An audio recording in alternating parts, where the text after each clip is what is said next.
Ayan po. Habang niluluto po natin siya, yun po sanang supportahin yung vlog ko po. Kasi pagluluto natin, itutulong ko na rin po sa mga anak ko, saka sa kasama natin dito sa lahat. Makatulong din. Makakatulong at makakatulong din po. Wala naman akong ginagawa rito. Wala pa yung trabaho, masagal pa. Tsaka jab-jab lang ng mga si. Kaya ganito na lang naisip ko, magluto para sa mga anak ko po. Pagka ito natangkilikan nyo po,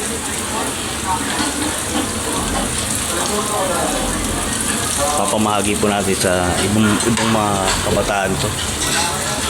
Bibigay ko lahat po ito para sa mga kabataan. Pero sige ba, sa pamilya na rin po.